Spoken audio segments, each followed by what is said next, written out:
আসসালামু আলাইকুম। দেখতে পাচ্ছেন আমাদের প্যাকেজিং কিন্তু চলতেছে। ভাই যা করব আপনাদের সামনে করব। ছোট মাল দিলেও সামনে করব, বড় মাল দিলেও সামনে ভিডিও করব।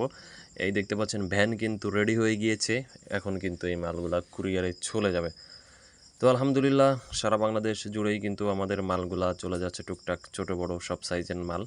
তো আপনারা যারা নিতে চাচ্ছেন বাগেরহাটের সুমিষ্ট নারকেল তারা কিন্তু খুব দ্রুত নিয়ে রাখতে পারেন। তার কারণ দিন যাচ্ছে প্রচুর পরিমাণে দাম বাড়তেছে। আপনারা জানেন গত বছর যেই সুবড়ি ছিল ৩০০ টাকা কেজি সেই সুবড়ি কিন্তু এবছর ৭০০ টাকা পর্যন্ত বিক্রি হয়েছে।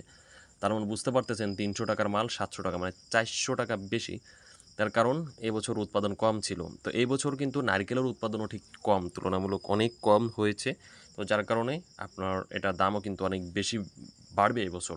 কিন্তু এটার চাহিদা কিন্তু কমে নাই। চাহিদা কিন্তু দিন যাচ্ছে আর বাড়তেছে। বুঝছেন? চাহিদা বাড়বে। তো এইজন্য আপনি এখনই যদি মাল কিনে রাখেন, স্টক করে রাখেন তাহলে কিন্তু ২ মাস বা ২.৫ মাস পরে যখন ওই যে পূজা আসতেছে, তখন যদি আপনি ছাড়েন তখন কিন্তু প্রচুর পরিমাণে আপনি বিজনেস করতে পারবেন, মানে লাভ করতে পারবেন। তো আর আমাদের মালগুলাই দেখেন এই যে সামনেই আপনার একদম নতুন ফ্রেশ মাল যেগুলো ৩ মাস ইজিলি থাকবে। তো যারা নতুন রয়েছেন আমাদেরকে তো অবশ্যই একটু সাবস্ক্রাইব করে পাশে থাকবেন। আর যারা করেছেন তাদেরকে অসংখ্য ধন্যবাদ। তো আপনারা বেকার বসে না থেকে যে ব্যবসা আপনাদের ভালো মনে হয় আপনারা সেই ব্যবসাটি শুরু করে দিতে পারেন। শুধু নারকেলের ব্যবসা করতে হবে বিষয়টি এমন না। আপনার কাছে যেটা ভালো লাগে বা আপনার এলাকাতে যেটা চলে আপনি কিন্তু ছোট্ট করে হলেও সেই ব্যবসাটি শুরু করে দিতে পারেন।